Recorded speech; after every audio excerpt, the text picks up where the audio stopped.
बिस्मिल्लाहिर्रहमानिर्रहीम अस्सलाम वालेकुम। ग्लोबल वीज़ा टिप्स के साथ मैं हूं बैरिस्टर मियां अमर अली। आज आप देख रहे हैं कि मैं एक डिफरेंट सी वीडियो बना रहा हूं। मेरे पीछे कोई बैकग्राउंड भी नहीं है और मेरे साथ एक दोस्त भी खड़े हैं। बेसिकली ये मेरे फ्रेंड भी हैं और मेरे क्लाइंट भी हैं। तो रिसेंटली इनका इटली का वीज़ा लग के आया था। तो ये चाह रहे थे कि हम अब मेरे व्यूअर्स को बता सकें कि हमने इटली का वीज़ा किस तरह से अप्लाई किया, हमें टोटल टाइम उसमें कितना लगा और उसके ऊपर हमारे एक्सपेंस कितने आए। तो सबसे पहले तो मैं वेलकम कहता हूँ अपने चैनल पे इमरान साहब को और मैं इनसे पूछता हूँ कि ये फ़िलहाल क्या कर रहे हैं और उन्होंने क्यों डिसाइड किया इटली जाने का। जी इमरान साहब। अस्सलाम वालेकुम भाई साहब, क्या हाल से तबीयत से ठीक है।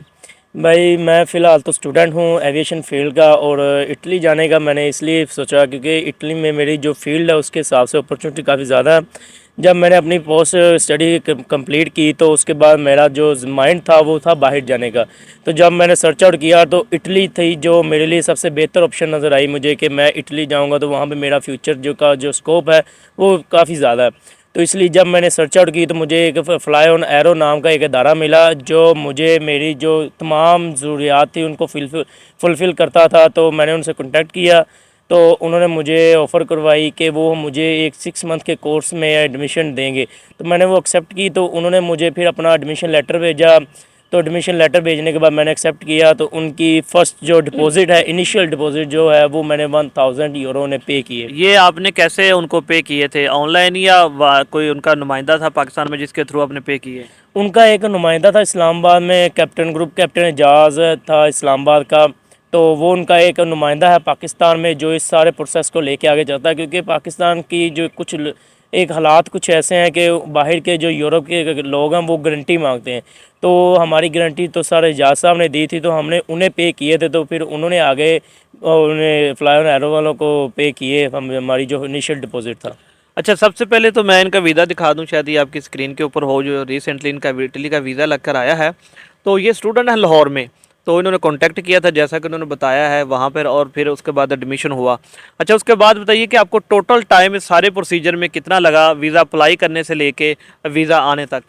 सर मुझे जो टोटल टाइम जो रिक्वायर्ड हुआ कि वो था तकरीबन 3 to 4 मंथ का, क्योंकि कुछ न्यू ईयर थे। तो जैसा कि आप जानते हैं कि जब नया साल आता है तो उनके कुछ कानून्स वगैरह चेंज होते हैं, तो इसलिए मुझे टाइम थोड़ा ज़्यादा में लग गया। लेकिन जो इसका प्रोसेस टाइम है वो तकरीबन 2 से 3 मंथ का ही है, इससे ज़्यादा नहीं है, क्योंकि वो बहुत जल्दी आपका हमारा जो वीज़ा है ना बहुत जल्दी वो क्लियर करवा देते हैं। ये इंस्टीट्यूट वाले आपका वीज़ा क्लियर कराते हैं? जी जी, ये हमारा इंस्टीट्यूट वालों ने जो भी प्रोसेस किया वो उन्होंने किया। हमने जब उन्हें इनिशियल डिपॉजिट जमा करवाया तो उन्होंने खुद एक से, हज़ार यूरो हाँ 1000 यूरो जब हमने उन्हें जमा करवाया तो उन्होंने खुद से उधर से इटली से ही हमारी जो एप्लीकेशन थी वो उन्होंने खुद फॉर्म फिल करके वो करवा दी, सबमिट करवाई। उसके बाद हमें डेट मिल गई कि हम अपने सारे डॉक्यूमेंट्स लेके जेरिज़ में चले जाएँ और वहाँ पे जाके जमा करवाएं।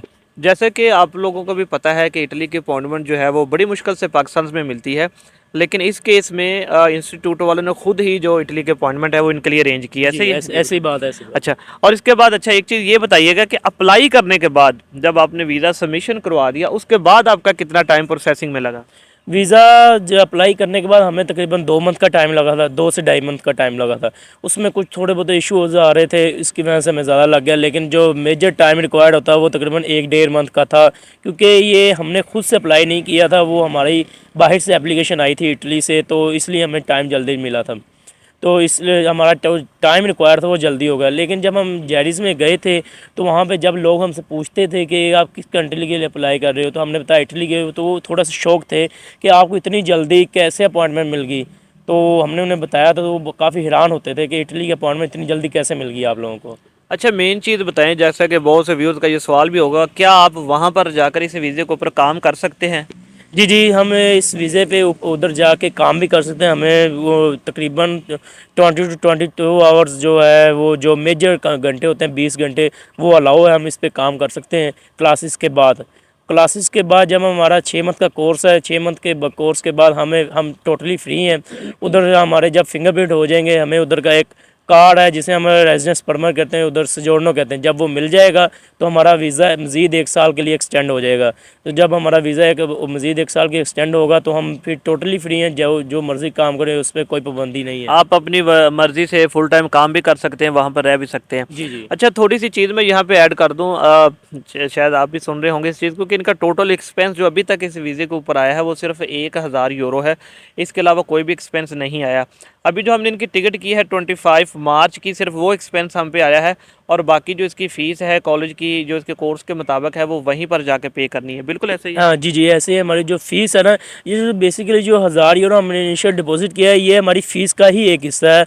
हमारे जो यानी कि ये प्रोसेसिंग फ़ीस नहीं है, वो उनकी जो कॉलेज की फ़ीस है ये उसके अंदर ही इंक्लूड है। हाँ, हमने जब जी जी ऐसे ही है, हमने जब अपने पेपर जमा करवाए थे जैरिस को, तो हमारा तकरीबन 25 और 26,000 मैक्सिमम इतना खर्चा आया था, जो हमने फ़ीस जमा करवाई थी, जो हमारी बेसिक फ़ीस एम्बेसी की फ़ीस है। जो हमें एम्बेसी की फ़ीस लगी थी। उसके बाद हमारी ये टिकट का जो है आई है, तकरीबन जो हमने 2 लाख की टिकट करवाई है, 2 सवा 2 लाख की, ये है। उसके अलावा हमारे कोई ख़र्चा नहीं हुआ। जो भी है हमारी फ़ीस है वो हमने अब उधर जाके ही उन्हें जमा करवानी, वो भी इंस्टॉलमेंट में मंथ टू मंथ देनी होती है। तो डेफिनेटली जब उधर जाएंगे तो वहाँ पर काम करके भी जो है वो आप फीस दे जी सकते जी, हैं। तो है आपका ऐसी क्या बात है। इरादा है, वहीं पर परमानेंट सेटल होने का, या फिर आप वापस आएंगे? इरादा तो जैसे आप सबको पता है कि जो पाकिस्तान से जाता है उसका यही होता है कि वो परमानेंट सेटल हो। तो आई होप सो चांस इंशाल्लाह ताला यही है कि हम परमानेंट सेटल हों, पाकिस्तान आएंगे लेकिन वहाँ पे एक दफ़ा सेटल होने के बाद। अच्छा, मेरी इसमें सजेशन है कि आप जब भी किसी वीज़े के ऊपर जाएं, अगर तो आप टूरिस्ट वीज़े के ऊपर जाएं तो आप लाजमी पाकिस्तान वापस आएँ, क्योंकि आपके बाद में आने वालों के लिए परेशानियां हो जाएंगी। लेकिन अगर आप किसी दूसरे वीज़े के ऊपर जा रहे हैं तो आप ये कोशिश करें कि वहाँ पर जो है आप लीगली तौर पर रहें, लीगली स्टे करें, लीगली वर्क परमिट लें, या जिस भी आपने कैटेगरी में जाना है या जौन सा भी वीज़ा अप्लाई करना है, तो कभी भी आप ओवर स्टे ना हो। उससे ऑलरेडी हमारा बहुत ज़्यादा इमेज ख़राब है, तो मज़ीद इमेज ख़राब होगा। तो ये थी छोटी सी वीडियो के, हमने सिर्फ समझने के इंटरव्यू ही दिया है कि किस तरह से हमने इटली का वीज़ा जो हासिल किया। मेरे क्लाइंट भी हैं, दोस्त भी हैं, बल्कि रिलेटिव्स भी हैं, मेरे फर्स्ट कज़न है।